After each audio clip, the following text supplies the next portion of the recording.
Good morning and welcome to the 27th annual Greater Akron Speaks Out for Values Breakfast. We're so excited to have you joining us virtually here today live from the Akron Zoo. Our theme for today could not be more appropriate for the unique times in which we find ourselves. Your life is your mission, servant leadership, and saving the world. We're grateful to have all of you with us today virtually as we show our support as a community and leading with purpose and values. For over 30 years, we at Heart to Heart have been inviting individuals and organizations into a unique space to reflect upon those things that matter most in life and our works of service. So when the challenges of the COVID-19 pandemic arose, the Heart to Heart team and board came together to leverage their expertise and passion while maintaining our physical distance and following CDC guidelines, just as we are here today, to ensure that we continue to fulfill a key aspect of our mission, which is to serve the servant leaders in our community. We quickly pivoted to offer many of our programs and services virtually so that we could collaborate with our partners. And we also collaborated with Leadership Akron to offer us a series of 7 Leadership Connection forums focused on how others were leading through the pandemic. I'd like to take a couple minutes as we get started today to just update you on a few of the changes that Heart to Heart is going through in order to ensure that we are best positioned to serve leaders in our community. Our team is growing and our roles are changing. Our Chris Williams has stepped into the role of Senior Director of Leadership Development and is helping us deliver programs and also develop some new ones, which I'll share about in just a moment. Sarah Sturbaum, our office manager, continues to keep us focused and organized. We added a new member to our team in this past year. Allison Rhodes is our program and marketing director, and also our director of community impact and co-founder, Larry Villeman. We stay connected with our other co-founder, Father Norm Douglas, and along with our team of facilitators, we are poised and ready to offer our programs and services to both nonprofit and for-profit businesses in our community. I mentioned new programs. We're excited next month to be launching our Purposeful Leadership Program, a program that we receive funding for from Akron Community Foundation, Knight, GAR, and the Welty Family Foundation. We leveraged our entire team, have invested over 600 hours of research, preparation, and planning to be able to offer this unique experience to a dynamic and diverse group of leaders in our community starting next month and hopefully for many years to come. Our Inclusive Leadership Series is in its 2nd year with a full class learning how to become more inclusive in their leadership, and we're also offering diversity, equity, and inclusion workshops within organizations. Our Emerging Leaders program is in its 4th year. Registrations are open now. You can find more information about that in your program. And along with that, we're continuing to offer many of our other programs, the Enneagram, StrengthsFinder, Mindful Leadership, many exciting things. Additionally, we also had 6 people go through a certification in the Leadership Circle Profile, a very unique 360 feedback experience that really aligns with many of Heart to Heart's values in helping leaders become more creative and dynamic in their leadership. And we can offer that to individuals and to leadership teams. I want to take a moment to express my thanks to our committee for this morning's event, also to our event coordinator, Debbie McKinney, again to the Heart to Heart team, our staff and our board, our many clients, and today's sponsors, including our gold and silver sponsors. Our gold sponsor, Maynard Family Foundation, we're incredibly grateful for your ongoing support. To our silver sponsors, Akron Children's Hospital, Ann Brennan in honor of David, Kyocera SGS Precision Tools, NMG Aerospace, and United Way of Summit and Medina. Also, a special thanks to Jumpstart Video Productions for pivoting with us to make a virtual event even possible today. And I always like to take a brief moment to just acknowledge the influence of my wife, Christy, on my own leadership and sense of mission in life. She's joining virtually with our 4 children this morning. Grateful to have them able to join on this special occasion. And they're my constant reminder to live and lead a life of service. So I love you all, and I'm glad you're with us. And lastly, but certainly not least, there's all of you. You remain the reason that we continue to leverage our very best each and every day and put our best efforts forward. Your works of service inspire us and motivate us. We think of the incredible work being done by all of our partners that we've come alongside in this past year. Partners like Summit Education Initiative, Community Legal Aid Services, City of Green, Fair Housing Contact Services, and of course the Akron Zoo, and so many more. You are the heroes who continue to show up each and every day to serve those that your mission drives you toward. As Heart to Heart positions ourselves to develop even more values-based, community-minded, purpose-driven leaders, we want to watch a video and hear from a few partners and community leaders about how they are integrating their personal mission into their professional work. And then after that, we'll be led through a mindfulness exercise by Heart to Heart's Director of Leadership Development, Chris Williams, Heart to Heart Facilitator, Dr. John Roper, and Autumn Russell, the Zoo's Director of Education. These three have formed a collaboration between Heart to Heart and the Akron Zoo to be able to offer a unique retreat experience titled Mindful Zoo, Mindful You, which has been offered to area leaders to grow in the area of mindfulness. So let's show the video, and then we'll kick things over to Chris, John, and Autumn. I believe that my mission in life is to help others see the fullest potential within them. So I try to spend as much of my time with people, helping them to see what their full potential really is. In all of my professional life, I have worked with other people, and so there's the task at hand as to what we need to accomplish, but that's always getting things done through other people. So connecting with those people as individuals, getting to know them, hopefully through that I can help them see their fullest potential. So my mission is to be able to show people how amazing our planet is and to help people appreciate how everything is connected, how the health and the happiness and the well-being of our planet and all of our people are connected together. To me, my mission really is to help people connect them with what they need to be better, or maybe to help them find their direction in life. The way I've lived out my life's mission has really been through three main areas. One, I really truly believe that people are good.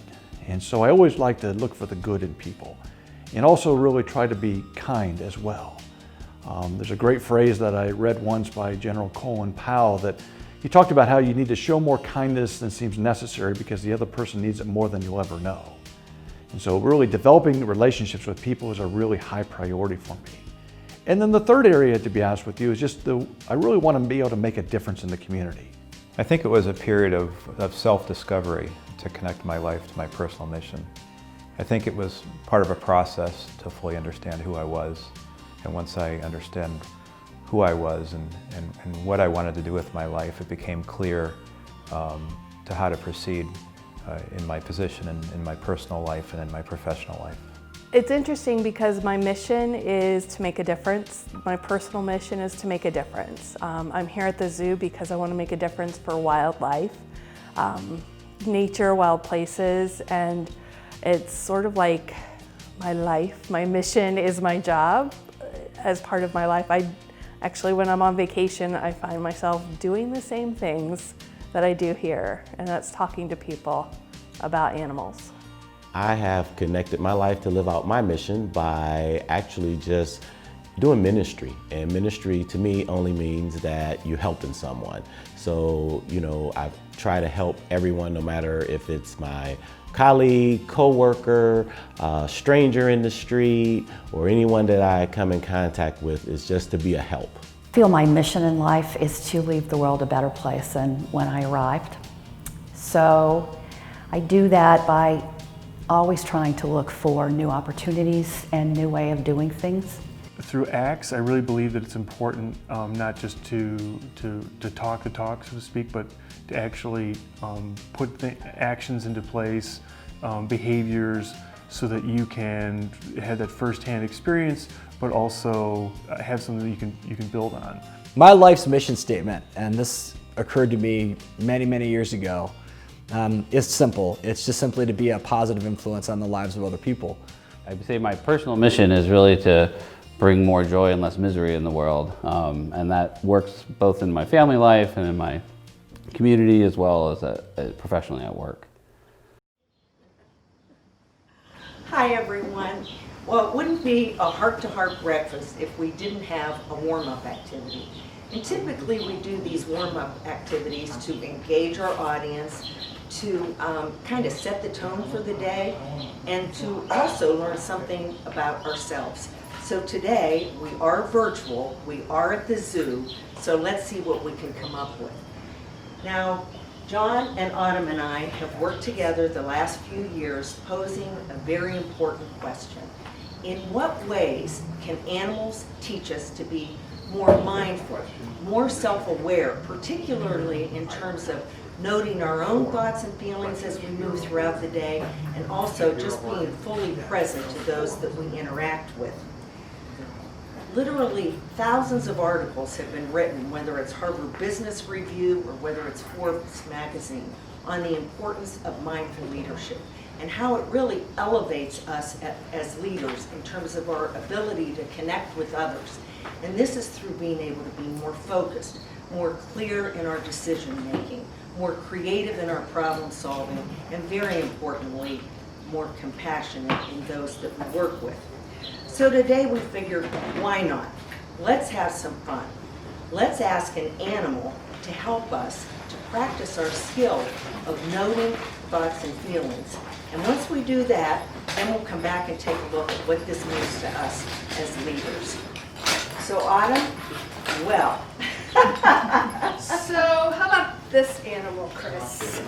How about this animal? You bring her over here and take a second and take a really close look at this animal. And kind of say out loud, write it down. What are your thoughts and feelings? Right now, in this moment, even if you were here standing next to this animal. And where do you feel it in your body, Ooh, too? Yeah, where do you feel it? How about you, John? What's going on over there? Well, besides having a 7.5-foot long snake in front of me and a lion roaring in the background and some small measure of performance anxiety, I can tell you right now my heart rate is slightly elevated. I'm sure my pupils are dilated, and I'm a little tense across the neck and shoulders. Now, and I'm feeling anxious. Same thing here in those beautiful lines behind us. But as this head turns towards me, I'm kind of feeling it right here in my gut of fear and anxiety. Okay. Well, that's not uncommon when people are approached with this kind of animal. Let me tell you a little bit about her first. So this is Maddie, and Maddie is a Dumerel's ground boa. They are found from Madagascar. That's how she gets her name, Maddie. Now, Maddie here is really unique. She was hatched out in 1987 in August. So she has just turned 33 years old. Now, to give you an idea of what that means for Maddie, that puts her at about 100 years human age. So she is a very mature lady. Definitely, she has been around. She's been at our zoo for about 20 years. And she's lived at 2 other zoos. She hatched out in Albuquerque, and then from there went to Fort Wayne Zoo. So here at the zoo, just in the last 10 years alone, she has done 813 programs. She has engaged with probably close to 50,000 people. She has gotten close to. So she has been a very hard worker while she's been here at the zoo, really representing her species. So she has been around, she's worked with us, she knows us. You can see that she's enjoying the sun right now, I think. She is just kind of hanging out, checking stuff out, smelling the tablecloth with her tongue. So knowing a little bit more about Maddie, how do you feel? Well, okay. This is the 3rd time I've met Maddie, and I am telling you that as I have heard her story and a bit more about her, I am more open and more receptive to being in her presence. Literally, when we started, I wouldn't be standing across the room from her, and now I'm even able to touch her, and that is a big achievement. How about you, John? Well, can I show off? Oh, absolutely. Okay. I've grown a lot more comfortable. More than me. In working with Maddie. So I'm able to come in, and my heart is racing a little bit here, but I've gotten to know her a little bit over the times that we've been together. So familiarity and also knowing her story always helps, and I think that's one of our takeaways that we'll get to. Yeah. Just getting to know her, not just physically being present to her, but knowing that she has a story. So, yeah, it's kind of cool. Well, oh, go ahead, Anna. Yeah, and I'd be interested to know people at home today, just by knowing a little bit more about Maddie, has that changed how you feel? Do you notice any changes in your body, any differences in your breathing? Because often when we know a little bit more about something, we can understand it a little bit better. Yes. Maybe not love it at first, Yes. but Maddie has had such an important job because so many people are nervous of snakes.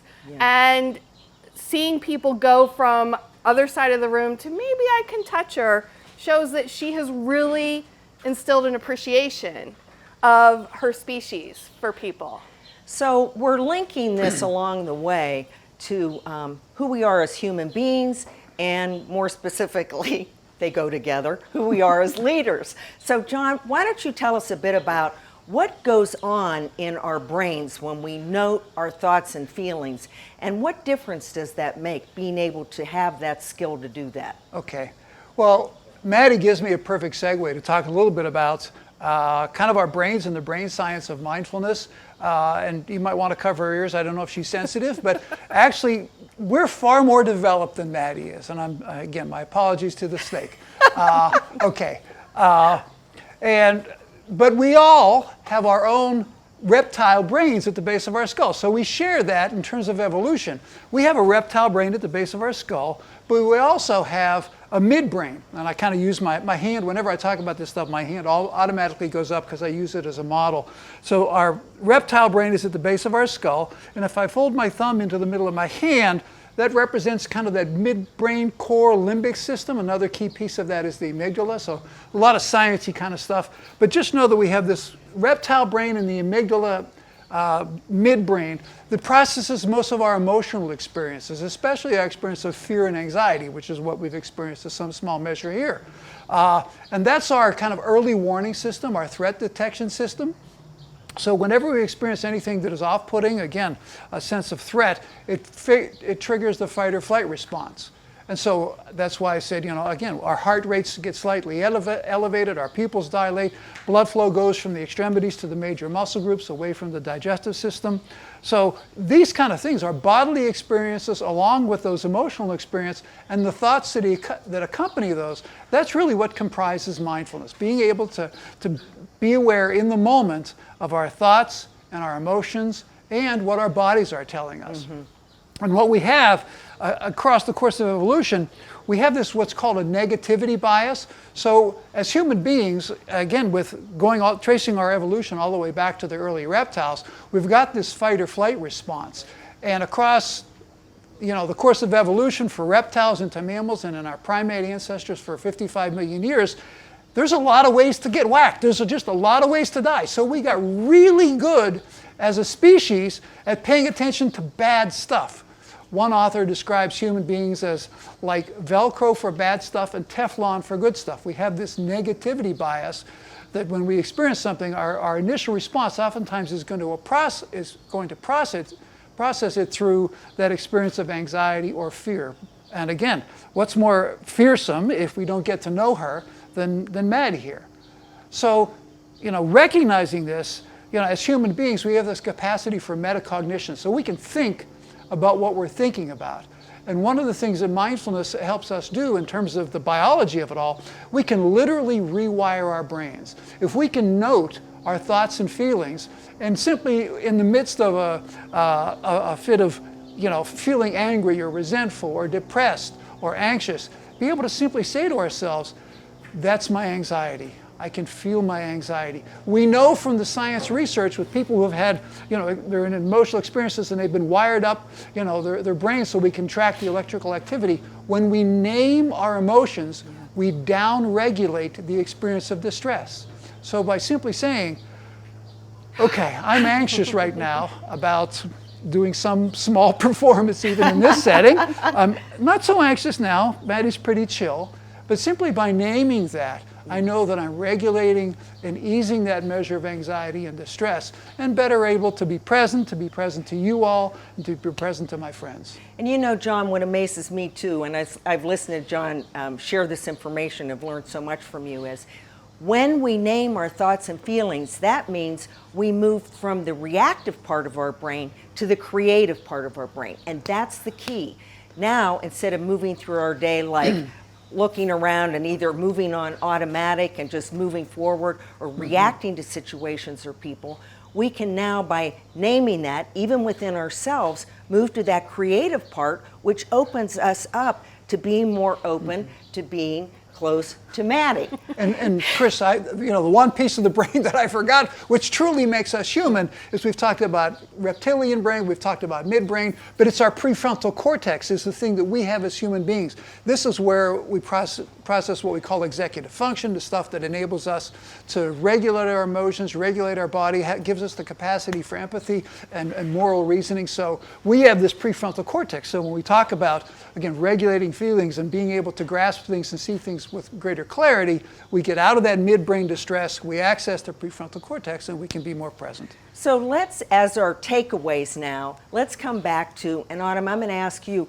what's kind of a takeaway when we pay attention as leaders? How can Maddie help us? What's your takeaway? Well, Maddie and really any animal can help you because it's kind of taking that purposeful pause. Yes. It's looking at the animal, recognizing where you're at, but also recognizing that this animal may have intentions or a story that you don't know about. A lot of people often think that maybe a snake wakes up in the morning thinking, who am I going to bite today? Which is not the case. Yeah. And so taking that moment to kind of think about, well, is she looking for a person to bite, or is she just trying to go about her day? How does that translate into your meeting at work, into the boardroom? Yeah.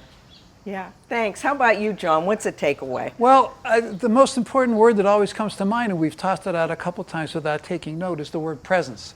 So to be fully present to what really is.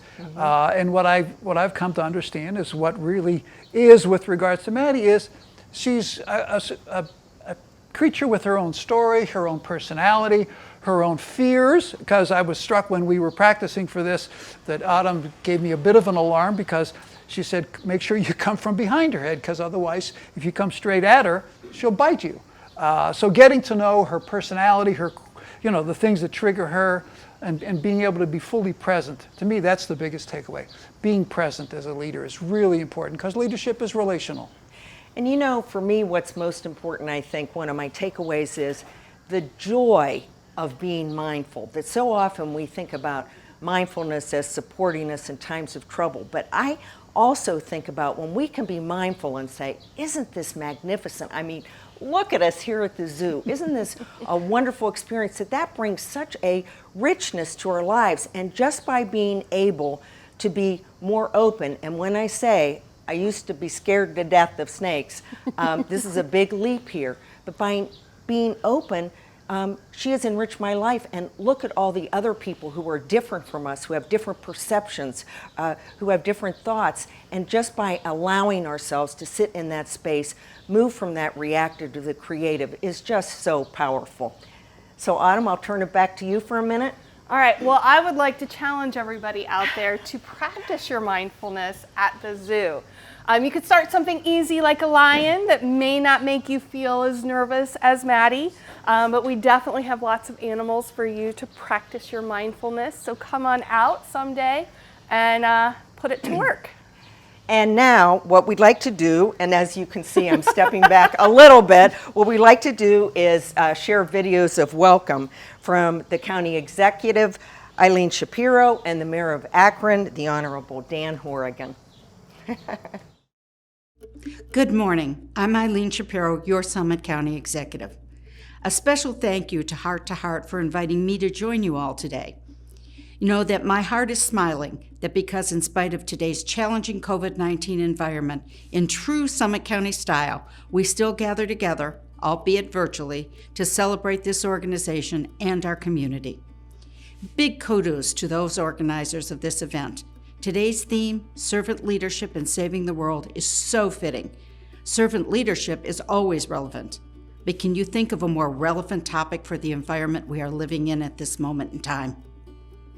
You know, my team and I get up every single day focused on helping the people we serve, all 541,000 of you. But we cannot do it alone. Partners like Heart to Heart are an integral part of our community. They work every day to help bring core values forward and to bring awareness and appreciation into focus in order to impact lasting results. We are so grateful for their commitment and engagement to our community. Together, we have faced difficult times and had to make difficult decisions, and we will continue to encounter challenges. But I am incredibly proud of how we and our many community partners, including many of you here with us today, all work together to move us forward in a positive direction. You've always rallied to support the people of Summit County, and I thank all of you on behalf of the people we serve. I've always known our community has had a unique ability to rise to challenges, and this belief has been reaffirmed day after day in the past few months. And while we face two serious issues, COVID-19 and racial injustice, I know we are well positioned to respond to both. And if we are willing to continue to work together and connect heart to heart, I know we will bring about real change. Thank you.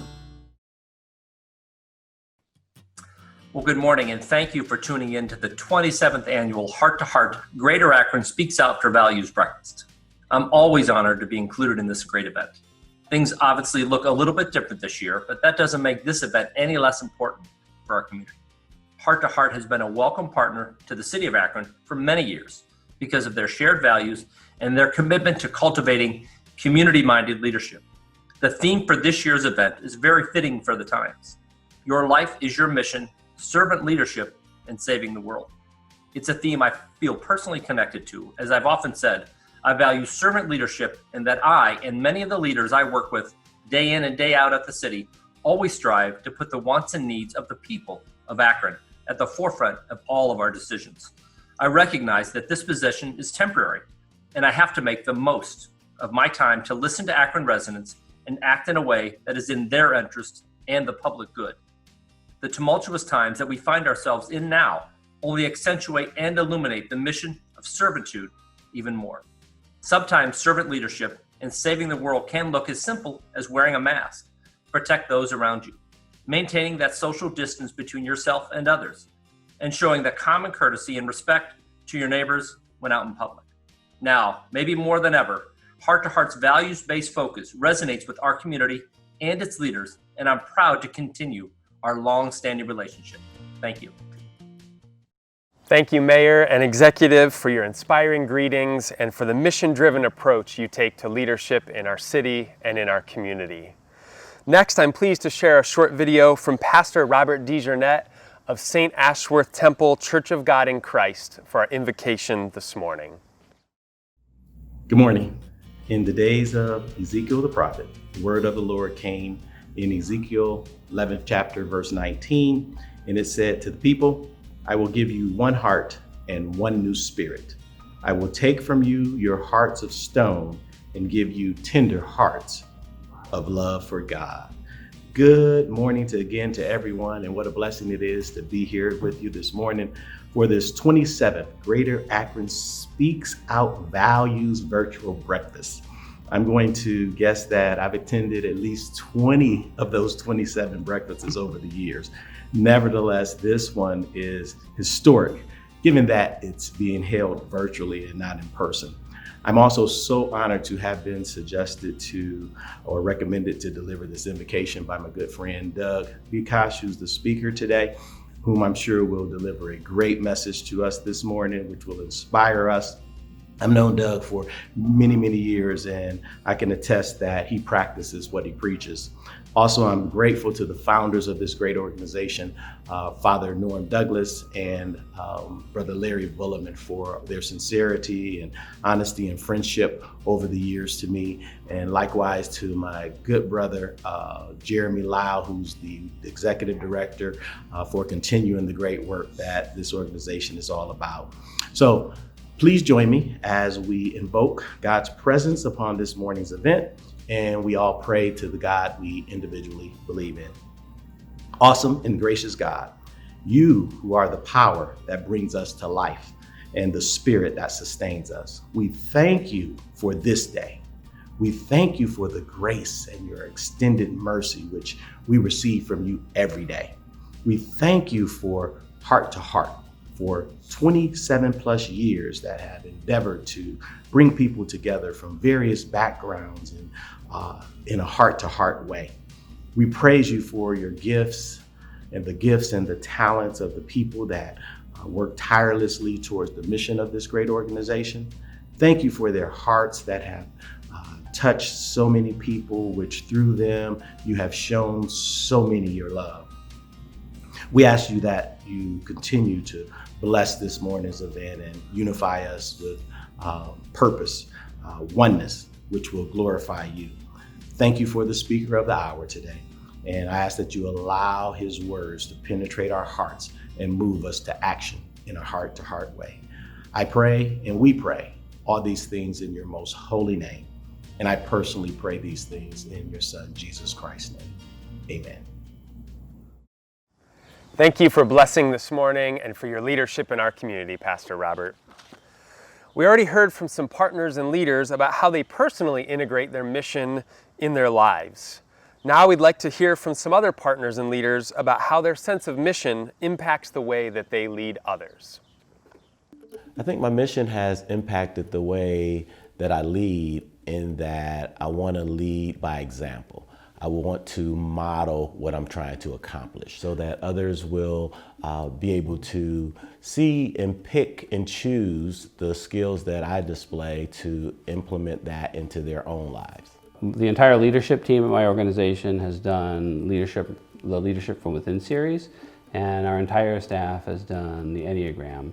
And I would say both of those really take what might seem like common sense ideas about how to be an effective leader or how to be an effective colleague, and put it into black and white in a way that you can really better understand your own personal motivations and perhaps more importantly, what's motivating your colleagues, so that when you sit down to talk with them, you have now a common language that allows you to get past whatever personality issues you might be confronting. I really do believe in leading from the heart. I think it's important to really look at an individual in many different ways other than just their work they're performing. I've been blessed to work under several leaders that have taught me to be compassionate and to be fearless and to approach challenges head on. It's my job to educate and inform and encourage and inspire those in the community to want to step up and support the zoo. By providing philanthropic funds, we're actually able to help the zoo complete their mission to connect others to wildlife and wild places, to expand their education programming, and to really have a lasting effect on our environment by creating lifelong learning. The way that I lead using my mission requires me to be understanding and adaptable. In order to empower others, I need to understand there's different personalities and different ways of accomplishing something. I try to continue to remind the group that I work with that our mission is to change lives. At Leadership Akron, our vision and our goal is to engage people in the community, so hopefully they can move Akron forward in a really positive way. And I just continue to remind people that even though we get immersed in a lot of details and stuff every day, our ultimate goal is to change lives and help them stay focused on that as our primary mission. I have a saying in our office that I can't help you if I don't know what you need. And so what that requires me to do is to really make it a priority to get to know our team members, to understand their expectations, understand what motivates them, and then work with them on a regular basis and listen to what they're saying. The way I support our organization to better live out its mission is really to support my staff. I think that when you set someone up for success and you support them in doing that, and everybody's aligned, really striving for the same mission, I think that that's how you achieve success. It's not whether I'm successful, it's we all have to be successful together. My mission, because I want to help people, means that I need to listen. I need to respect others and hear their story and respect where they come from. To stay true to my mission, I think you need to have vision and you need to have reflection. And between those two things, you have to have integrity to make sure that you are who you think you are and that other people can see who you really are. Personally, my philosophy on leadership is to build relationships, to build a strong team, to serve, to be respectful, have integrity and be trustworthy. And so all those elements are very important, and also to lead by example. It's powerful to hear how our sense of mission can impact the lives of others. Speaking of which, when we asked Doug who he would like to have introduce him this morning, he immediately thought of his daughters, Jessica, Amanda, and Emily. So let's hear from them about how Doug's sense of mission-driven servant leadership has impacted them. Hi, my name is Jessica Creasong, formerly Jessica Piekarz. I'm Doug's oldest daughter, and I apologize because I'm coming at you from North Carolina, so I'm not in the same video as my sisters. But I did want to introduce my loving father to you. He's one of the greatest men I've ever known, and is honestly the reason that me and my sisters are so active in our life, in our community.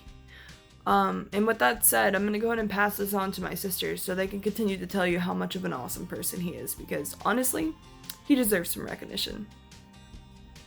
Thanks, Jess. Hi everyone, and welcome to the 27th annual Heart to Heart Greater Akron Speaks Out for Values virtual breakfast. My name is Amanda Piekarz. And my name is Emily Piekarz. And today it's my honor to introduce someone very near and dear to both of us. Douglas Piekarz has been a pillar of the Akron community for many years, building the Akron Zoo from the ground up and loving every second of it. But today we want to tell you about why we're proud to call him our father. In our lifetime, he's given us the tools and resources to be happy and successful in our given careers and life choices. He's given us the freedom to build our own personal understanding of the world around us, but most importantly, he's always been there for us, no matter what, with unconditional love, respect, and kindness, but not just for us, but all people. He's taught us humility beyond measure and always acts within the realms of inclusion and partnership. And since he's always taught us humility, I think it's time for us to tell you a few of his accomplishments, since he would never do it himself. You may know him as the man who worked tirelessly in Brazil to protect the endangered Brazilian merganser. He also worked in the Venezuelan Andes to protect the cloud forest habitats and the Andine torrent duck. You may know him as the chair member of several species survival plans across the country. Or you may know him as the course administrator for the AZA's Creating Successful Exhibits course. Maybe you know him as an adjunct professor at George Mason University. Or you may just know him as the accreditation inspector for the AZA.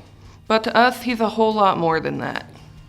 He's the man who raised us to know right from wrong. He taught us the value in standing up for what you believe in.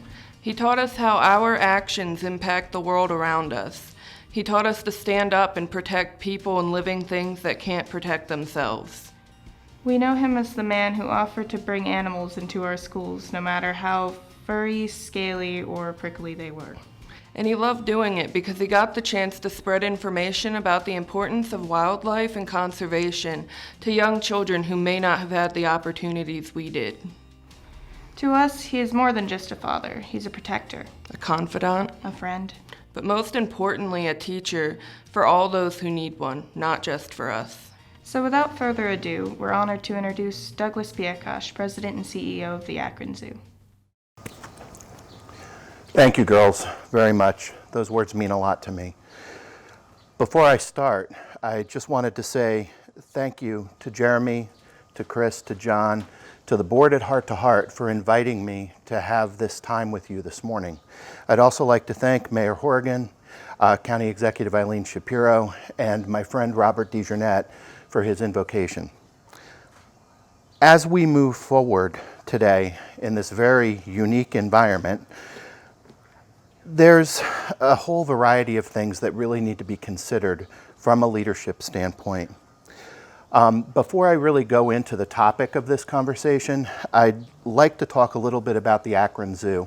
I know you've already heard and been welcomed here from an earlier session today, but the Akron Zoo is a 70-acre park set in the middle of Summit County.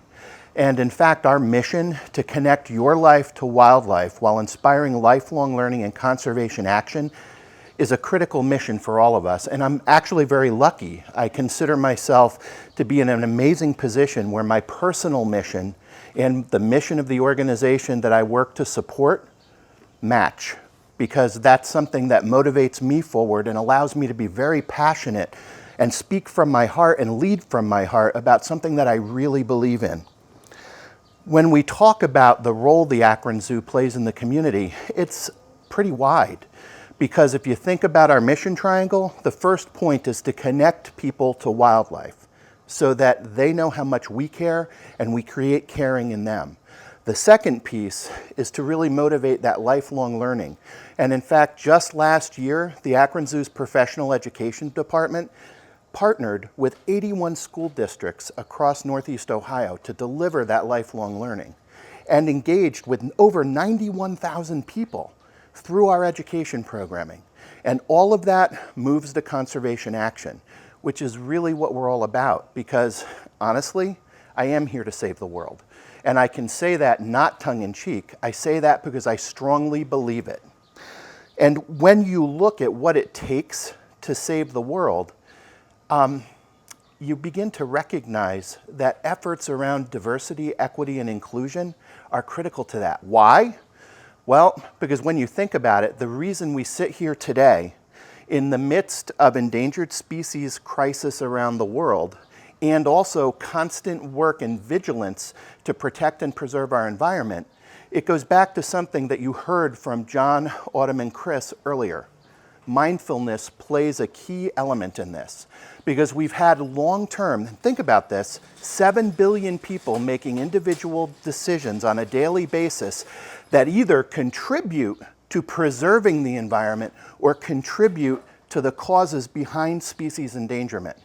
So one of the things I know, and one of the things that the Akron Zoo knows, is that without engaging all of the 7 billion people across planet Earth, we do not have an opportunity to reverse many of the challenges that we're currently working and facing and want to resolve. So we invite everybody in to be a part of our mission because we're here to connect your life to wildlife while inspiring that lifelong learning and conservation action. Now, where have we been? Over time, 20 years ago, the Akron Zoo engaged about 100,000 people a year on our site. Last year, we engaged over 400,000 people. Where we are today in the middle of this COVID-19 pandemic is attempting to do everything we can to be the servant leaders that we want to be. In fact, I'm sure many of you have visited us. You've been in Komodo Kingdom. You see on our red wall the quote from Gandhi, "We want to be the change we want to see in the world." That was true before the COVID-19 pandemic. It's true now, and it will be true once this pandemic is in our rearview mirrors. Where we're headed right now is really an opportunity for full engagement, an opportunity for every person within our community to be able to touch and feel this mission. And what do I really mean by that? First of all, servant leadership, as a definition, I think many of you are probably familiar with, it starts with caring. Our mission here is a caring mission. My approach to that mission puts people first. What hurts me is when I see someone else hurting. And going and transferring that idea to lead from the heart is the place where servant leadership begins. Once you recognize that servant leadership itself actually is more than a philosophy It's a feeling. And those feelings are neither right nor wrong. They just are. Those feelings exist inside all of us. And when we recognize those feelings, we actually empower ourselves. Leading from the head, for most people, is really easy. You go and you look at the data, you attempt to make decisions, and then you set a direction and you move forward. But I would argue that when you leave the heart on the side, you actually run into more challenges than you would if you were to marry the heart and the mind together and engage people in that decision-making process. The key behind engaging people is the ability to truly understand. And really, what are the elements in understanding? The first key is empathy. But in order to be empathetic, you also have to be self-aware. Being self-aware in situations in life, it doesn't matter whether you're dealing with your family at home or you're actually handling a situation at work, or if you're handling some situation somewhere else. Empathy is critical, but self-awareness comes first. How am I feeling in this circumstance? What particular thoughts am I engaging with? And in fact, as I was talking about this with my youngest daughter last night, she actually drew me something that I'm going to share with you here today in a minute. But before I do, recognize that self-awareness is the complete picture of everything that is you. It's all of the energy you have, it's all of the time that you have, it's all of the thoughts that you have. And a good friend of mine, Laurie Zuckerman, describes it as an infinity loop. So basically, the big infinity sign with the flowing back and forth. And guess what happens if you take that infinity sign and you turn it? It becomes one big circle. And you are in the middle of that circle. And within that circle is all the time, energy, thoughts, and effort that you can possibly share with the rest of the world. And then if you twist it back around again, that infinity loop could shrink or widen on either side, with one side of it perhaps being your home life, the other side of it perhaps being your work life. But guess what? When you have congruence in mission between work and life, the direction you're heading is all the same direction. But if you fail to recognize that all you have is you, and the thoughts and the energy and the time inside that infinity loop, you cannot be authentic with others, and you will not reach self-awareness, because it starts with everything that is you inside of that infinity loop. But this is where I would also bring up another element, because all of us have ants crawling all over our infinity loop. And you might say, what in God's name is he talking about? Well, ANTS is actually an acronym that stands for Automatic Negative Thoughts. Because within that infinity loop of everything that is you, we as human beings, and just to show you, we as human beings have these automatic negative thoughts. To follow up on something John said earlier about the evolution of human behavior. These automatic negative thoughts effectively were there long-term to protect us. Because in prehistory, if we saw a change in our environment that we couldn't explain, we might have thought, saber-toothed tiger, time to run in the opposite direction, or trying to back away very slowly so that you didn't trigger an attack by actually exiting the animal's flight or fight zone. But that change protected human beings from danger over millennia. And today, the saber-toothed tiger, for example, might be the COVID-19 pandemic. Might be the fact that at home we can't predict what's happening with our kids in school. It might be an argument with a coworker on the job. It might be just about anything, because when it triggers that fear response inside of you, it is those automatic negative thoughts that immediately come up when we see a change in our environment. Now, with the COVID-19 pandemic, my daughter Emily actually drew me an ant after this conversation last night, and I kind of joked with her after the fact that she drew a fire ant. So on a regular basis, those odorous ants, the little black ones that you see in your house, those would be the equivalent of what you'd have crawling around on your infinity loop of self-awareness. But today, especially since we're facing something we haven't seen in a century and really don't have anything to reference, those ants are actually quite a bit bigger, quite a bit larger, and actually create circumstances that people would never have predicted. But here's the amazing thing. Self-awareness is actually a superpower. You might not be able to see my cape, but I swear to God, there's one behind me. Self-awareness is a superpower because as you anchor yourself into what you're feeling and you let those emotions come in, you experience them in the moment, and then you let those emotions go back out and you begin to recognize those automatic negative thoughts that naturally happen. It is not abnormal for human beings to have these automatic negative thoughts. They simply occur. They are. It's just like feelings. They're not right or wrong. They just are. And when you recognize that for what it is, and you put it in the frame of this being really an evolutionary-based behavior to protect human beings over time, suddenly you begin to recognize those automatic negative thoughts don't need to drive your decisions. They simply need to be recognized. You need to go and look for data to either support or refute what those thoughts are. And that ties back again into that self-awareness because it allows you to be present with people. It allows you to then lead from the heart. And when you lead from the heart, everybody around you can feel that. That's authenticity. When you lead from the head, it feels to people like you're leading from the head. And that is not authentic. That is simply data-driven direction. The head and the heart have to meet together. And when they meet together, amazing things happen.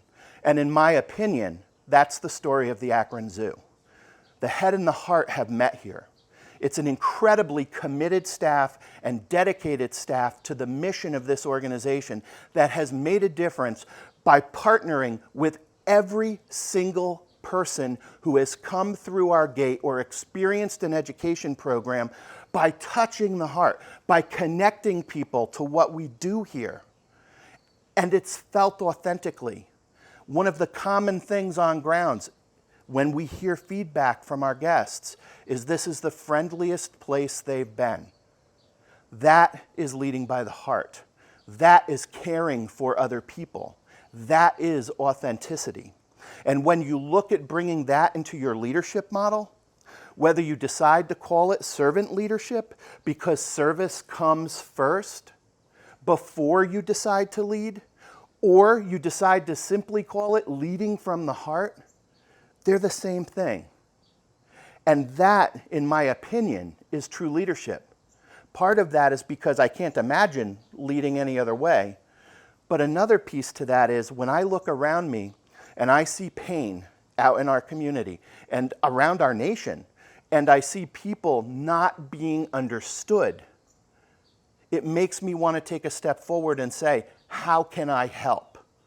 And the more people who are willing to authentically step forward and say, how can I help? And do so with self-awareness of the circumstances that they find themselves in, and then meet people where they are, so that when that person feels your presence, they recognize that you're reaching out to them. It makes a world of difference. And when you create that common ground is what builds our future. And here at the Akron Zoo, we're working on that to save wildlife and wild places.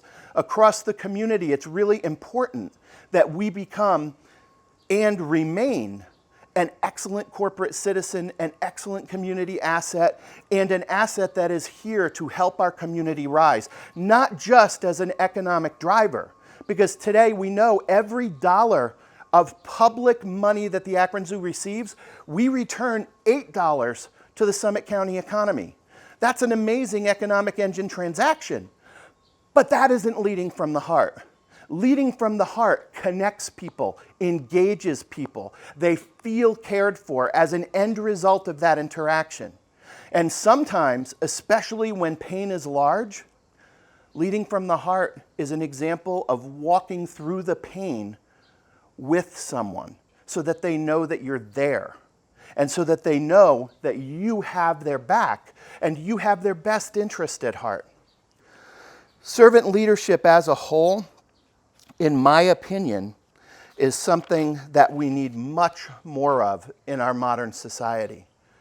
And I know many servant leaders within this community. You've heard from a lot of them here today. And one of the unique things about the Greater Akron area is collaborative leadership amongst servant leaders is what I really believe has jettisoned this area forward. And I see that Tamara agrees with me. You probably can hear that right now. So I'll take accolades wherever I can get them. And Tamara, thank you. One of the key elements to all of this, though, when you begin to recognize that this infinity loop never grows in size, that infinity loop that drives your self-awareness, and that you have those ants, those automatic negative thoughts crawling on it, you have to be able to take a step back to acknowledge whatever's happening around you. And there are three key things in this area. You may be familiar with them through the Serenity Prayer. You need to find that inner peace, that place where you can go to recognize the things you can't change. Remember I said earlier in this conversation, feelings just are. They're not right or wrong. And when we begin to make judgments about other people's feelings and call them right or call them wrong, we're doing a disservice to servant leadership. We have to acknowledge and feel that this is where things are. And serenity is all about accepting the things we can't change. You can't change someone else's feeling because their feeling is true to them. But you can accept it. Once you accept it, now you have to be able to find that common ground. And you have to be able to demonstrate courage to step outside of where you personally are in that given situation. What you're feeling is true for you. What the other person is feeling is true for them. You now need the courage to walk into the middle of those two truths, to find and carve out that common ground, and together with that other person, be able to change the things that you can. Because you want to be the change that you want to see in this world. It's critically important. And then, I think you're probably familiar, that very last piece to this puzzle of servant leadership is the entire ideal of wisdom. And what is wisdom? Well, some people will say wisdom is intellect. Wisdom is data. But no, wisdom is really not intellect and it's not data. Intellect and data are two different things. Wisdom is connecting the serenity that you experience by accepting the things that are. COVID-19 pandemic, guys, it's with us. There's nothing more we're going to be able to do about that in our daily lives today. It is. You accept that. And then when you move down from there, that next piece is the courage to change and adjust the things around you that are necessary to do so that that infinity loop can manage better your time, your self-care, your ants, your automatic negative thoughts, and that you can be present for them in the moment, effectively, so that you can lead from the heart. That actually is the element of wisdom here. It's recognizing that self-reflection on top of data, on top of intellect, on top of thought, is the critical key element to servant leadership because it makes you ready to serve.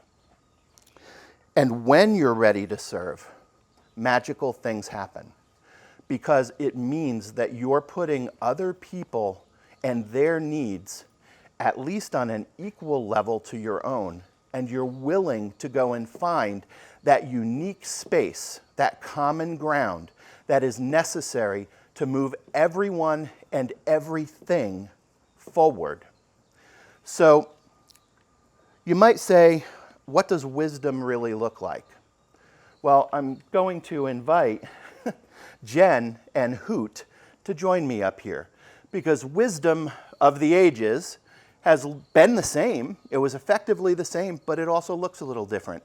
And Hoot's joining us because in ancient Greece, the goddess Athena, who was the Greek goddess of wisdom and strategy, was known or believed to seat an owl on her blind side. And the rationale, according to the ancient Greeks, was the owl on Athena's blind side let her experience the whole truth. And by experiencing the whole truth, Athena could set proper wisdom and proper strategy to address whatever issue would come up. Now, we know today that Hoot here and the great horned owl, the owls that she represents as an animal ambassador here at the Akron Zoo, also have a great natural history tale to tell, because we have great horned owls who nest here on the Akron Zoo site just behind where our African lions are. And they rest over winter, for example, and breed inside red-tailed hawk nests. So they're actually a great example of shared leadership in a particular area during different times of the year. And the other thing that I'd want to point out, wisdom is spoken about in all sorts of ancient texts. So this idea of serenity, of courage, and of wisdom, equaling leadership from the heart, has been with humanity as long as humanity has been able to express itself. And that is the bottom line. Servant leadership isn't new. It wasn't really discovered by Robert Greenleaf.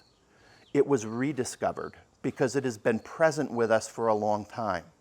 And when society forgets about servant leadership, society gets negatively affected. When society embraces servant leadership, society expands and blossoms.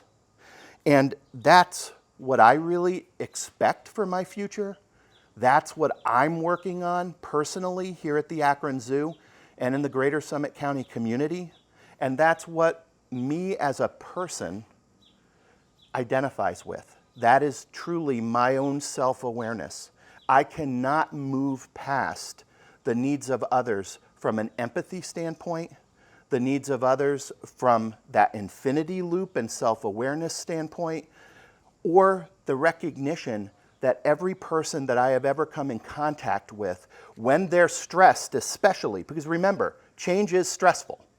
Change is what causes those automatic negative thoughts, those ants to crawl up your leg, to be in your head, to be in your home, to be in your workplace. So recognizing that and recognizing it in other people when it happens allows you to take that step back and to remember service is the critical thing. Service and leading from the heart is that critical element.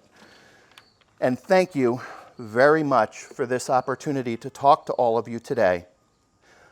And I just recap very quickly. Remember your infinity loop. Think about the total you. Think about those automatic negative thoughts that may enter your own mind so that you can put on that cape of self-awareness and use that superpower to move yourself forward in a servant leadership capacity to provide empathy to other people and meet them where they are. So thank you again to Heart to Heart. Thank you to the board at Heart to Heart. Thank you to the Akron Zoo's board, who have been incredibly supportive of me and the staff here at the Akron Zoo. And at this point, I would hand this back to Jeremy. One last thing, though, I want to specifically call out my wife, Kimberly, who I did not call out at the beginning of this presentation. Thank you for 28 years of marriage and 32 years of friendship. You are my best friend and part of the reason I am who I am. Thank you. Jeremy? Thank you, Doug, for your words of inspiration this morning and for just sharing your wisdom with us. And so we appreciate your leadership. We do have a unique print for you this morning, just as a small thank you. And the quote on it is from Nelson Henderson, and it says, "The true meaning of life is to plant trees under whose shade you do not expect to sit." So we thank you for your time and your leadership here this morning with us. Thank you. At Heart to Heart, we are wholeheartedly committed to developing workplace cultures that feel more authentic, more uplifted, and are continually inspiring top performers in your organizations and in the wider community, so that all can be included and find a more equitable world in which to live and serve. Thank you all for spending your morning with us today and for your continued support of Heart to Heart. Without all of you, we wouldn't be able to do what we do. You are the reason and for why we do what we do, in the first place and doing our best to make Akron a better place for all. To continue the momentum from this morning and developing yourself, your people, and your workplace, check out your program to see where and how to connect with Heart to Heart. Now, you all know that we cannot end this morning without our word of the day from our co-founder and director of community impact, Larry Villeman. So we're going to roll that, and then also some special musical guests from Open Tone Music are with us today. And if you hang around for a little bit afterwards, you'll even see some bonus footage from leaders in our community. Thank you all so much. Have a wonderful rest of your day. Good morning, everybody. First of all, I want to thank Doug, because I'm sure the message that he's presented to us on leadership in so many of its various expressions has been well received, and we've appreciated our collaboration at Heart to Heart with Doug and the great people at the Akron Zoo. Those of you who are familiar with our annual breakfast know that towards the end I bring you the word for the day, which my wife Carol for years has provided me, and especially has provided the good folks who come to our annual breakfast. A little backstory on that if I can. Last month, Carol and I were watching the news, and there was a news clip about a baby gorilla that was born at the Los Angeles Zoo.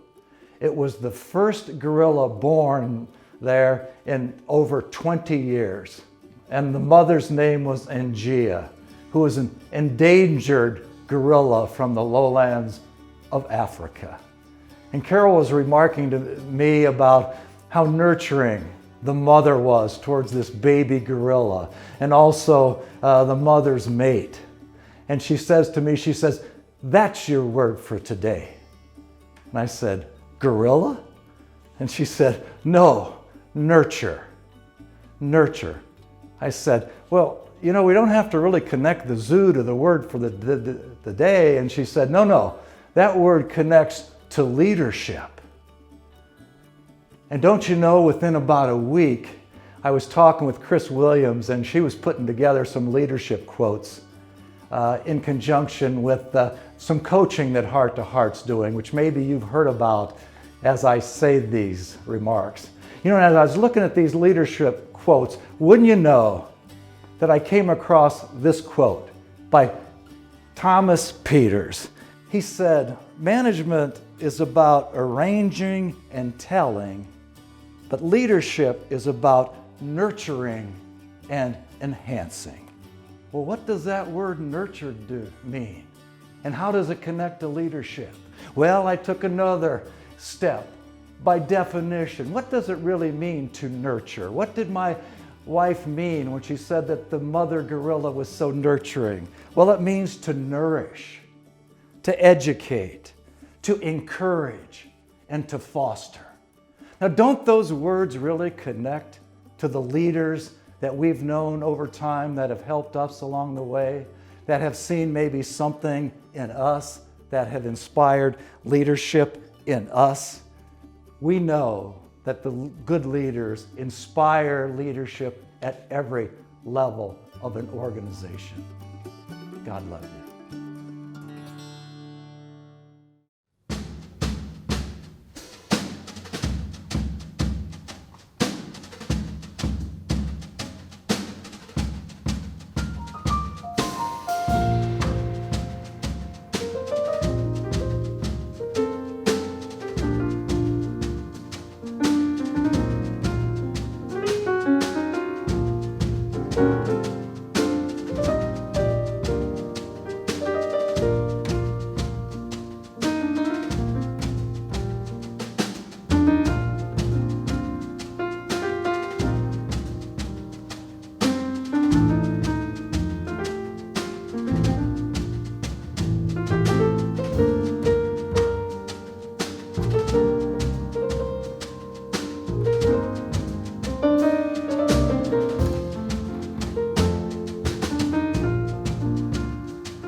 The animal that best represents me, I would believe, is the chameleon. And because the chameleon is able to adapt to the environment that it's in, adapt to the culture that it's in, and still continue to be its authentic self. I'd almost have to say the gray wolf would probably be the one that I most identify with. I've been a tremendous admirer of gray wolves and how they work together as a team. They care about each other. Everybody within the pack has a role to play. I've actually been out to Yellowstone National Park on numerous occasions and seen how they've worked together to attack elk and bring down an elk, which you have to do. You have to have good teamwork. But there's also, they care about each member of the team. There's a sense of playfulness. I would choose probably our native river otter, mainly because river otters are comfortable on land, just as comfortable as they are in the water. So they're very adaptable, and I try to be that way as well. Something else, river otters are playful, and I think that that's a good reminder to not take yourself too seriously. And then river otters, the mamas get their young moving pretty early, and they set them up for success. So they give them an advanced swimming lesson at, I think, 2 months old, where they nudge them into the water, and they help them succeed by learning how to swim very early. So what I do is I try to support my staff in a similar way, set them up for success, support them in what they need for them to be successful. That's what I try to do. I would say I'm a chameleon. I have the ability to adapt to a variety of different kinds of people and situations, and that lets me be not only a leader, but when necessary, a follower. The animal that best represents my leadership style may be the river otter. Just because they're super active, they're on land, they're in water. I think that they're fun to watch. Not that I'm fun to watch in my leadership style, but there's an activity that goes on, and they do work in pairs as well. So there's some community element to it. I also like the idea that fresh water is part of all of us, literally. We do depend on it for life, and the river otters are part of an ecosystem that in Northeast Ohio we've really done a good job. We have a long way to go, but we're doing a good job on improving our waterways, and so I think it's overall I think of the river otter very, very fondly. My leadership style is an elephant. I think elephants are they're majestic and yet harmless. That they're not out to destroy anything. They just want to live their life and walk the savannah and take care of their family and their community and do what they need to do. At the same time, they have no natural predators, and so they're not walking around filled with anxiety all the time. There are some animals that are like squirrels that are constantly fretting about whether or not they're about to be attacked by something. And elephants don't have any of those concerns, and they can just go about their life and do what they need to do without fear, but at the same time do great things. What animal represents me? After a lot of thought, I kind of landed on a lion. Well, actually a lioness, because I am a woman. Lions are strong and confident, and that is how I see myself. But they're also leaders. A lioness leads her cubs and teaches them how to hunt. She protects them by never leaving them, even the one that kind of falls behind. And she stays with them and provides them with knowledge until they're ready to go out on their own. And that's kind of how I look at myself and my team. So I feel that a lioness is probably the best connection.